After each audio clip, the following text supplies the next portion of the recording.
Welcome everyone. आज के lesson में हम बात करेंगे अपवर्क के प्रोजेक्ट कैटलॉग के बारे में। सबसे पहले इसको हम समझते हैं कि अपवर्क का प्रोजेक्ट कैटलॉग क्या है। बेसिकली जिस तरह से फाइवर के ऊपर आप एक गिग बनाते थे, गिग फाइवर पे अगर आप फाइवर गिग से आपके उसके बारे में आपको इल्म नहीं है, सो आप इसको इस तरह समझें कि आप एक स्पेसिफिक टास्क लिखते हैं कि लेट्स से आप कहते हैं कि मैं आपके लिए एक टी शर्ट डिज़ाइन करूंगा और उस टी शर्ट को डिज़ाइन करते हुए मैं आपको उस पर 3 रिवीजन दूंगा और मैं एक दिन में डिलीवर करूंगा और $10 आपको चार्ज करूंगा। अगर ये सारी रिक्वायरमेंट्स क्लियर हैं और आप उसके लिए एक सर्विस बनाना चाहते हैं, एक कैटलॉग बनाना चाहते हैं, तो उसको अपवर्क में जिस तरह फाइवर में उसको गिग बोलते हैं, अपवर्क में उसको प्रोजेक्ट कैटलॉग बोलते हैं। So let's see how we can create that. So आप अपनी प्रोफाइल पे जाएंगे एंड प्रोफाइल पे बॉटम पे आपके पास प्रोजेक्ट कैटलॉग है। अगर आप मैनेज प्रोजेक्ट्स पे क्लिक करें, सो यहाँ पे हमारे पास क्रिएट ए प्रोजेक्ट का ऑप्शन आ रहा है। यहाँ पे हम लोग क्रिएटिव प्रोजेक्ट पे क्लिक करते हैं।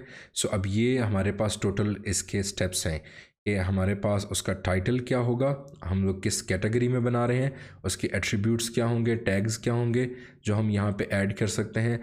टैग से क्या मुराद है कि जो क्लाइंट सर्च करते हैं। जैसे अगर आप एसईओ के बंदे हैं तो आपको अपनी फील्ड से रेलिवेंट देखना है कि क्लाइंट क्या सर्च कर सकता है वहाँ पे।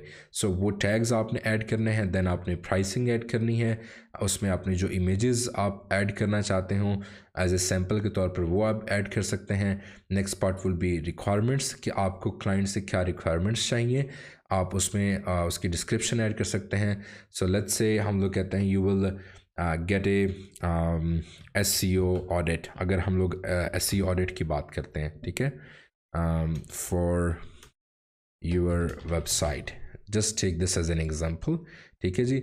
अब ये जैसे ही मैंने अपना टाइटल दिया तो मुझे कैटेगरी की सजेशंस देना शुरू हो गया। सो लेट्स से मैं इसको कीवर्ड रिसर्च बोल देता हूँ या टेक्निकल एसईओ बोल देता हूँ। ठीक है। सो जैसे ही मैंने ये सिलेक्ट किया तो यहाँ पे मेरे पास प्रोजेक्ट के एट्रीब्यूट्स आना स्टार्ट हो गए कि मैं किस में काम कर रहा हूँ। ठीक है। सो आपका जिससे भी रेलिवेंट हो, आप वो रेलिवेंट टैग्स यहाँ पे आप सिलेक्ट कर सकते हैं कि जिस इंडस्ट्रीज़ में आपकी एक्सपर्टीज़ हैं एसईओ के पर्सपेक्टिव से। सो लेट्स से मैंने ये इंडस्ट्रीज सेलेक्ट कर ली। आप किस लैंग्वेज में वो कर सकते हैं। एंड देन यहाँ पे आपके पास टैग्स हैं जो क्लाइंट को मदद करेंगे आपके प्रोजेक्ट को ढूंढने में। आप यहाँ पे सर्च कर सकते हैं एसईओ एक्सपर्ट। लेट्स से आपने ये ऐड कर दिया टैग। इसी तरह से एसईओ ऑडिट आपने, जैसे क्योंकि आप ऑडिट की सर्विसेज दे रहे हैं, वो आपने लिख दिया। आपने ई कॉमर्स से रेलिवेंट अगर कोई दे रहे हैं तो आपने ई कॉमर्स लिख दिया। सो आपने इसको सेव किया। So the next part would be pricing कि आप आपके जो जो प्लान दे रहे हैं, जो पैकेज दे रहे हैं, उसमें आपका क्या वहाँ पे क्या प्राइसिंग होगी। यहाँ पे आपका, यहाँ पे आप 2 1 भी बना सकते हैं कि एक ही प्राइसिंग हो, या आप यहाँ पे 3 भी बना सकते हैं। फर्स्ट विल बी, जैसे यहाँ पे इन्होंने वैसे नेम दिए हैं, आप इसको चेंज भी कर सकते हैं। लेट्स से 1x ग्रोथ, अगर एसईओ की बात कर रहे हैं हम लोग, तो इसी को हम लोग यहाँ से कॉपी पेस्ट करके इसको 2x ग्रोथ बोल देते हैं, इसको 3x ग्रोथ बोल देते हैं। नॉर्मली यहाँ पे लोग starter, standard and advance use करते हैं। So that's totally up to you, जो भी आप लिखें। स्टार्टर में आपके उस प्लान में क्या इंक्लूड होगा वो आप इसमें ऐड कर देंगे, एंड जो स्टैंडर्ड में आपका होगा वो स्टैंडर्ड में आ जाएगा, जो जो सर्विसेज आप उसमें देना चाह रहे हैं। सो लेट्स से यहाँ पे हम लोग उसका डिलीवरी डेज़ हम लोग देते हैं कितने दिन में। लेट्स से हम लोग ये 2 डेज़ में दे रहे हैं, ये 5 डेज़ में देंगे, और लेट्स से ये हम लोग 10 डेज़ में देंगे। एंड इसमें एसई ऑडिट इंक्लूड होगा या नहीं होगा, ये सारे हम लोग इसमें से चेक बॉक्स लाइक हम लोग सेलेक्ट कर लेंगे जो जो सर्विसेज हम लोग यहाँ पर से देंगे। ठीक है। सो लेट्स से हम लोग इसमें ये सर्विसेज नहीं दे रहे, इसमें दे रहे हैं। ठीक है। सो अगर यहाँ पे हम लोग एक्स्ट्रा भी एड ऑन्स भी चार्ज कर सकते हैं, आप लोग कस्टमली भी ऐड कर सकते हैं इसमें। अगर मैं ऐसे कंटिन्यू करूँ, सो ऑब्वियसली यहाँ पे मुझे प्राइसिंग देनी है और डिस्क्रिप्शन यहाँ पे ऐड करनी है। लेट्स से मैं इसे बोलता हूँ स्टार्टर प्लान। लेट्स से इसे मैं कहता हूँ स्टैंडर्ड प्लान, एंड देन इसको मैं बोल देता हूँ एडवांस प्लान। ऑब्वियसली यहाँ पे आपको, मैं तो जस्ट को फिल आउट कर रहा हूँ, बट आपको यहाँ पे अपनी प्रॉपर पूरी डिस्क्रिप्शन देनी है कि क्या सर्विस वहाँ पे आप देंगे। सो लेट्स से आप ये देते हैं $100 का, या देते हैं $200 का, या आप देते हैं $300 का। ओके, सो अभी जब हम लोग इसको नेक्स्ट जाएंगे तो नेक्स्ट हमें यहाँ पे इमेजरी ऐड करनी है, इमेजेस ऐड करनी है, ठीक है।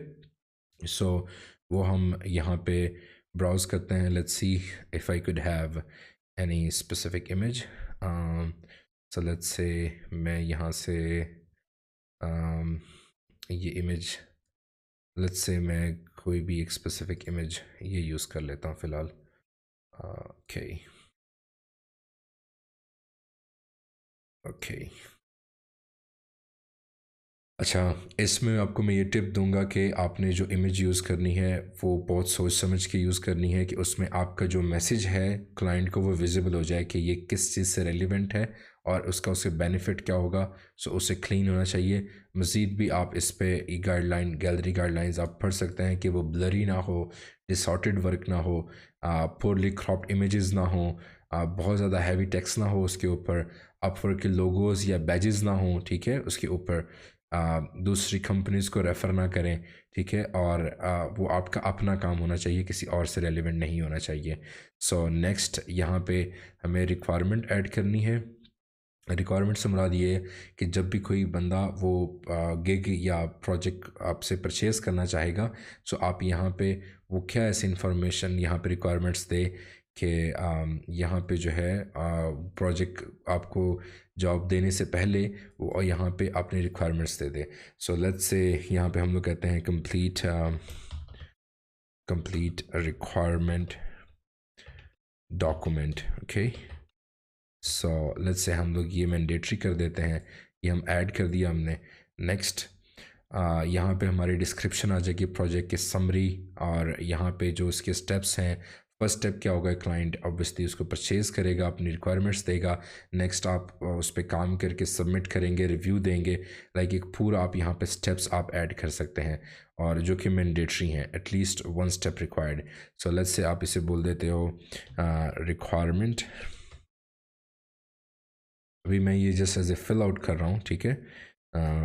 रिक्वायरमेंट एनालिसिस को बोल देते हैं। Okay, requirement analysis. ओके, सो यहाँ पे आप अपनी पूरी इसमें प्रोजेक्ट की डिस्क समरी बोलेंगे, जो भी आपकी समरी है वो आप यहाँ पे ऐड करेंगे, जो भी आप जिससे भी इसे रेलिवेंट होगा। अभी मैं जस्ट इसको फिल आउट कर रहा हूँ एज ए डमी के तौर पे, बट आपको यहाँ पे वो इसे करना है। One last thing that we just forgot is, आप यहाँ पे क्वेश्चंस भी ऐड कर सकते हैं कि क्लाइंट के माइंड में जो क्वेश्चंस आ सकते हैं फ्रीक्वेंटली कि ये प्रोजेक्ट मुझे कब डिलीवर होगा, क्वालिटी क्या होगी, इसमें कितनी रिविजन्स इंक्लूडेड हैं, आप टूल्स क्या यूज़ करेंगे इसमें, और क्या इसमें वो एक्सपेक्ट कर सकता है अगर क्लाइंट इसको परचेज़ करता है। Okay, so the next part is, आप एक वक्त में कितने प्रोजेक्ट्स इस तरह के ले सकते हैं, वो नंबर आ जाएगा। आपको ये agreement, terms of services and privacy notice, ये आपको वो करना है। आप इसे सेव भी कर सकते हैं, या आप इसे डायरेक्ट सबमिट भी कर सकते हैं। अब ये जैसे मेरे पास एक ड्राफ्ट आ गया, ठीक है, ये ड्राफ्ट्स में है। ओके, सो आप इसको डायरेक्टली सबमिट भी कर सकते हैं फॉर सबमिशन। उसके लिए आप इसे प्रीव्यू करें, ये आपका प्रीव्यू आ रहा है उसका। सो अभी अगर आप इसे एडिट करें और देन उसको आप इसे सबमिट कर सकते हैं। अभी ये मेरे पास उसका प्रीव्यू आ रहा है कि वो किस तरह से लग रहा है, ठीक है। So this is how the project catalogue works, and make sure कि आपके पास एटलीस्ट आपकी सर्विसेज से रिलेवेंट 5 कैटलॉग्स आपके पास क्रिएट होने चाहिए।